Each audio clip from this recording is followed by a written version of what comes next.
Bonjour à vous, je suis ravie de vous accueillir sur ma chaîne aujourd'hui. Nous allons plonger ensemble dans une affaire tragique et complexe, survenue le 12 septembre 2022 dans un quartier résidentiel, huppé, de la ville d'Aurora, dans le Colorado. Dans cette histoire, la jalousie et la trahison ont abouti à une issue funeste, rappelant que les apparences peuvent s'avérer cruellement trompeuses. J'espère que ce récit, nourri de nombreux détails, saura à la fois vous éclairer et vous bouleverser. Avant de poursuivre, je vous demanderai juste une petite faveur. Si ce contenu vous intéresse, n'hésitez pas à aimer la vidéo et à vous abonner à ma chaîne. Au cœur de cette tragédie se trouve le couple formé par Adam Stanley et Rebecca Stanley. Dès leur mariage, ces deux personnes semblaient combiner le meilleur de deux mondes. Rebecca, 33 ans, arborait une silhouette élancée, un sourire radieux et un sens prononcé de l'élégance. Elle assistait à tous les événements caritatifs importants, vêtue de tenues raffinées qui attiraient les regards. Dans son entourage, on la décrivait comme une âme généreuse, prête à mobiliser son énergie pour récolter des fonds, notamment en faveur d'hôpitaux pour enfants ou d'œuvres d'entraide sociale. Son mari, Adam, de 15 ans son aîné, était un entrepreneur à succès dans le domaine de l'immobilier. Issu d'un milieu modeste, il avait gravi les échelons à la force du poignet, convaincu que la persévérance et le calcul habile menaient à tout. Les gratte-ciel, villas et lotissements de haut standing sur lesquels il avait travaillé lui avaient rapporté une fortune considérable. Il habitait dans un manoir cossu, protégé par un portail imposant et des systèmes de surveillance de pointe. Dans son cercle professionnel, Adam était réputé pour son sang-froid, sa sévérité parfois, mais aussi pour son sens de l'organisation et son flair redoutable en affaires. Pour beaucoup, la vie de ce couple pouvait faire figure d'exemple. On les voyait main dans la main, lors de réceptions somptueuses, unis dans leur enthousiasme pour les bonnes causes, donnant l'image rassurante d'une complicité à toute épreuve. Pourtant, depuis le début de l'année 2022, des tensions sourdes étaient perceptibles. Rebecca se montrait moins disponible pour Adam, prétextant des réunions tardives ou des dîners de gala imprévus. Certains amis du couple, qui la croisaient, disaient la trouver nerveuse, agitée et parfois sur la défensive quand on évoquait son mariage. De son côté, Adam se plongeait corps et âme dans son travail, semblant refuser de remarquer les signes de désaffection. Il laissait passer les choses, convaincu que Rebecca restait avant tout la femme qu'il avait conquise. L'inquiétude d'Adam monta d'un cran le jour où il reçut un courriel anonyme, l'avertissant qu'il était la cible d'une vaste tromperie. La personne inconnue affirmait que Rebecca avait depuis quelque temps une liaison secrète avec un individu nommé Michael Edwards, collègue de travail au sein d'une association caritative. Le message précisait que ces rendez-vous clandestins se déroulaient en marge des galas et que certains projets d'investissement d'Adam étaient utilisés à son insu par ce duo. Surpris et blessé, Adam choisit d'abord de balayer l'avertissement d'un revers de main. Néanmoins, l'angoisse et la suspicion le gagnèrent, si bien qu'il sollicita un enquêteur privé. Au bout de quelques semaines, ce dernier rapporta des clichés sans équivoque. On y voyait Rebecca et un homme brun d'une trentaine d'années, riant et s'embrassant dans une voiture stationnée non loin d'un restaurant chic. Adam, d'habitude froid et calculateur, se sentit envahi par la rage. Il ne supportait pas l'idée d'être trahi, lui qui pensait avoir tout donné pour assurer à sa femme un cadre de vie luxueux et des opportunités multiples. Il décida pourtant d'attendre le bon moment pour confronter Rebecca. Entre-temps, les découvertes du détective privé se multiplièrent. Michael Edwards était un individu charmeur, habitué des soirées mondaines, amateur de sports extrêmes et qui se vantait facilement de ses aventures sentimentales. Mais, au-delà de la simple relation adultère, l'enquête révéla l'existence d'une manœuvre financière suspecte. Plusieurs documents bancaires montraient des transferts de fonds inhabituels et l'ouverture d'un compte à l'étranger au nom de Rebecca. Apparemment, avec la complicité de Michael, elle préparait la vente discrète de certaines propriétés appartenant à Adam, profitant de procurations qu'il avait signées pour simplifier les démarches de son épouse, qu'il jugeait digne de confiance. Selon certaines amies de Rebecca, cette dernière n'était pas une femme vénale, mais plutôt lassée d'un mariage où elle se sentait objet de prestige plutôt que partenaire respecté. Elle se serait laissée convaincre par le discours de Michael, fervent défenseur d'une vie plus libre, moins étouffée par les conventions. Pourtant, l'une de ses confidentes, témoin de l'évolution inquiétante de la situation, envoya justement ce message anonyme à Adam, espérant éviter le pire. Rebecca, elle, semblait inconsciente du fait qu'elle évoluait sur un terrain de plus en plus dangereux. Lorsque Michael et elle échafaudèrent leur projet de fuite et la liquidation partielle des biens, ils sous-estimaient sans doute la réaction imprévisible d'Adam, qui, au fil des semaines, se tairait dans un mutisme chargé de colère. La nuit du 12 septembre 2022, cette colère éclata au grand jour. Il était environ 23 heures lorsque Rebecca rentra chez elle, accompagnée de Michael. Elle venait d'assister à un événement caritatif dans un luxueux hôtel d'Aurora, où elle avait prétendu rester un peu plus longtemps pour finaliser des détails. Or, Adam se trouvait dans le salon, plongé dans l'obscurité, prêt à confronter sa femme. Michael fit un pas en arrière en l'apercevant, mais Rebecca, se sachant découverte, se campa face à Adam, les yeux brillants de défi. Une dispute éclata et les cris résonnèrent dans la pièce au lustre scintillant. Adam accusa Rebecca de tromperie, de manipulation, exhibant des copies de documents financiers compromettants. Michael, piqué au vif, chercha à se défendre, parlant de l'amour sincère qu'il portait à Rebecca et de la volonté qu'ils avaient de tout recommencer ailleurs. Cette revendication déclencha la fureur d'Adam, qui voyait le fruit de son labeur entre les mains d'un inconnu. Les paroles fusèrent, virulentes, ponctuées d'insultes et de menaces à peine voilées. C'est alors qu'Adam se précipita sur Michael pour l'empoigner. Les deux hommes luttèrent violemment, renversant un fauteuil, cognant contre une table basse. Rebecca hurla, leur ordonnant d'arrêter, tentant de s'interposer. Certains détails resteront flous à jamais quant au déroulement exact de la scène, mais l'essentiel est qu'un coup de feu retentit soudain. Le bruit sec et inopiné de la détonation figea tout le monde sur place.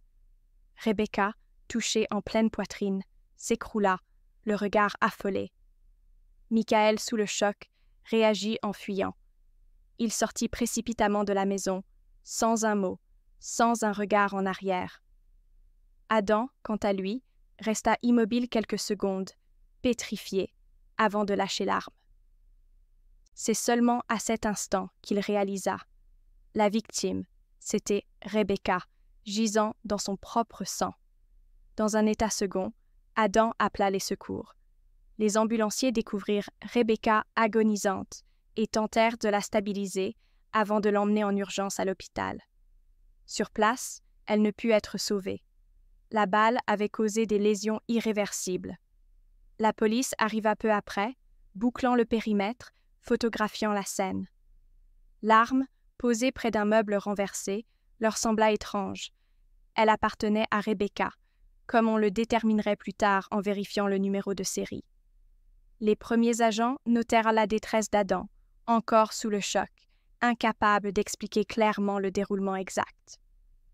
Dans les heures qui suivirent, une équipe d'enquêteurs spécialisés prit le relais, tentant de démêler le vrai du faux. Ils interrogèrent Adam de façon préliminaire. Celui-ci, la voix brisée, reconnut avoir attaqué Michael, mais nia avoir volontairement appuyé sur la détente. Il prétendit que la bagarre avait dégénéré, que l'arme s'était retrouvée dans la mêlée par hasard. Tandis que l'on recherchait activement Michael, les enquêteurs fouillèrent la maison de fond en comble. Ils trouvèrent des dossiers financiers compromettants, des courriers mentionnant la volonté de Rebecca de transférer certaines parts de la société familiale et des messages échangés entre elle et Michael sur un téléphone caché dans un tiroir. Tout laissait croire à un plan élaboré pour s'approprier une partie importante de la fortune d'Adam. Parallèlement, la police scientifique procédait à l'analyse des résidus de poudre sur les mains d'Adam et des échantillons de sang trouvés sur le sol et les vêtements. Les résultats, complexes, n'apportèrent pas de réponse tranchée pour savoir qui avait manipulé l'arme au moment crucial. Ce fut l'arrivée de 2 détectives majeurs sur l'affaire qui permit d'établir progressivement les contours du dossier. Le premier, un homme méthodique et patient, s'attacha à rassembler des preuves tangibles, reconstituant point par point la chronologie de la soirée. Il interrogea les voisins, vérifia les enregistrements vidéo du portail d'entrée et compila les relevés téléphoniques. Le second, au flair psychologique affûté, concentra ses efforts sur la personnalité de Michael, sur ses motivations, et chercha à déterminer s'il avait pu être l'instigateur de tout ce plan. Il mena aussi plusieurs entretiens avec une proche de Rebecca, qui révéla être l'auteur du courriel anonyme.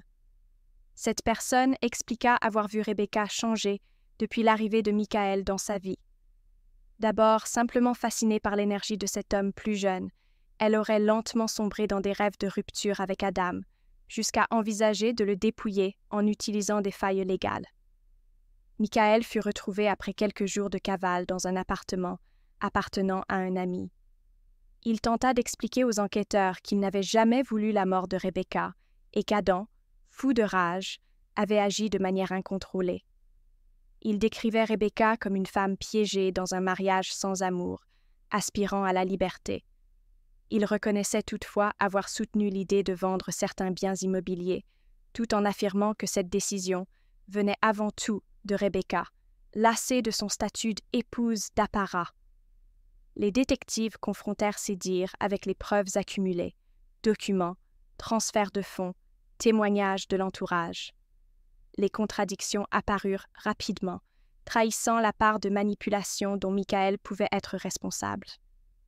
Selon certaines sources, il avait insisté auprès de Rebecca pour qu'elle se procure une arme, évoquant la crainte qu'Adam ne devienne dangereux si l'affaire était découverte. Aux enquêteurs, Michael se défendit en disant qu'il s'agissait avant tout de la protéger. L'instruction fut menée tambour battant, sous l'œil des médias qui s'emparèrent de cette histoire. On racontait dans la presse que le riche homme d'affaires avait tué sa femme infidèle dans une crise de jalousie. Les plus avides de sensationnel soulignaient plutôt la cupidité du couple adultère, en affirmant que Rebecca avait ourdi un plan pour se débarrasser de son mari. L'opinion publique se déchira sur la culpabilité d'Adam.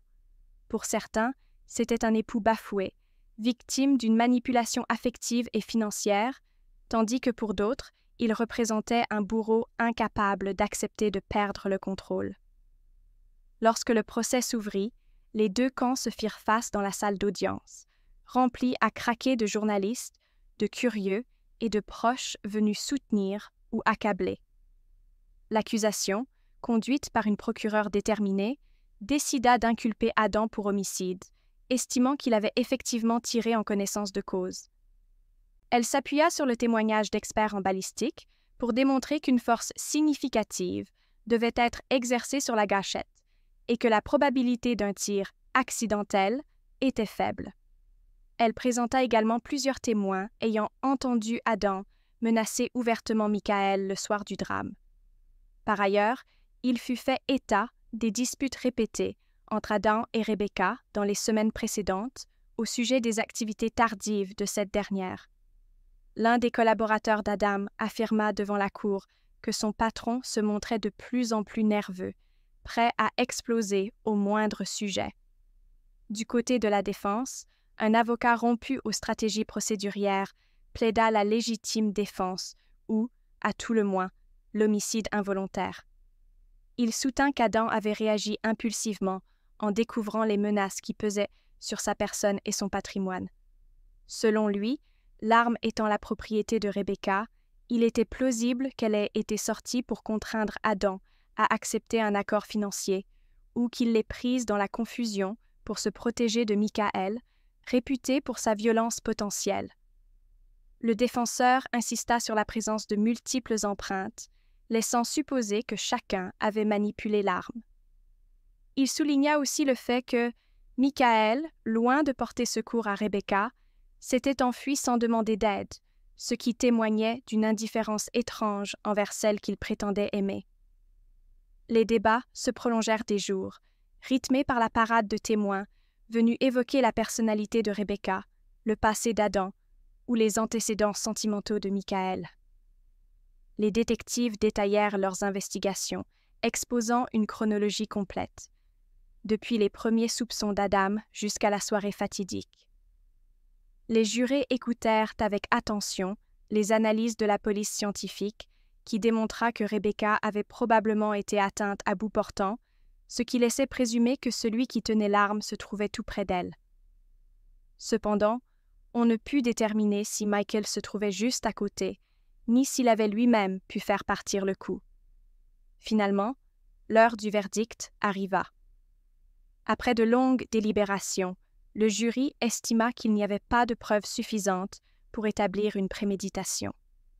Adam fut reconnu coupable d'homicide involontaire, la Cour considérant qu'il avait perdu le contrôle lors d'une violente dispute, entraînant le décès de Rebecca sans intention spécifique de la tuer. Michael, pour sa part, fut condamné à une peine de prison avec sursis pour tentative d'escroquerie et pour avoir fui les lieux sans porter assistance à la victime. La procureure fit part de sa déception, estimant que la peine n'était pas à la hauteur de la gravité des faits. Dans l'assemblée, certains proches de Rebecca sanglotèrent, d'autres quittèrent la salle, hébétés. L'image de cette jeune femme, déchirée entre ses aspirations à l'indépendance et son désir de vivre un amour passionné, se mêlait à celle d'un drame familial lourd de conséquences. Cette affaire suscita un émoi intense au sein du quartier huppé d'Aurora. Les uns, horrifiés, constatèrent qu'un foyer si prospère pouvait être miné par la jalousie et la manipulation. D'autres avouèrent avoir toujours trouvé qu'Adam, malgré sa générosité publique, cachait une part d'ombre. Mais la plupart ignoraient que Rebecca fomentait un projet aussi radical pour s'affranchir de lui. Le bruit courut qu'une association locale, secouée par ce drame, avait décidé de mener une campagne de sensibilisation aux violences domestiques dans les milieux aisés. Les médias relayèrent l'idée qu'il n'était pas rare que l'orgueil, la pression sociale et la peur du scandale se combinent en un cocktail explosif, conduisant à des tragédies semblables. Dans les mois qui suivirent, Adam purgea sa peine tout en liquidant une partie de ses propriétés. À sa libération, il quitta le Colorado, recherchant un nouvel anonymat. Michael se fit discret, ne reparaissant plus dans les galas où il avait l'habitude d'évoluer. On raconte qu'il déménagea pour rejoindre des connaissances dans un autre État, espérant se racheter une conduite. La confidente de Rebecca, elle, confessa plus tard qu'elle vivait avec un profond remords. Elle s'en voulait de ne pas avoir prévenu plus tôt la police quand il était encore temps de sauver la situation. Dans ses interviews, l'un des détectives rappela l'importance de prêter attention aux signaux d'alerte dans un couple, où un mélange de rancune et de cupidité peut vite virer au cauchemar. Pour conclure, j'aimerais souligner combien ce drame illustre la fragilité des liens conjugaux quand la confiance et le respect sont brisés. Rebecca reste, dans cette affaire, une victime à plus d'un titre. Elle a perdu la vie, mais aussi son discernement, happé par un engrenage de mensonges et d'illusions. Je vous remercie d'avoir écouté ce récit jusqu'au bout et j'espère qu'il encouragera chacun et chacune à ne jamais sous-estimer la force destructrice des non-dits et de la manipulation.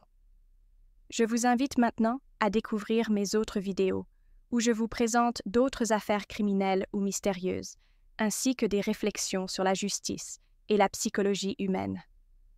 J'ai hâte de vous retrouver bientôt pour un nouveau récit, et je vous recommande de rester vigilant. Parfois, il ne faut qu'une étincelle pour allumer les braises d'un drame.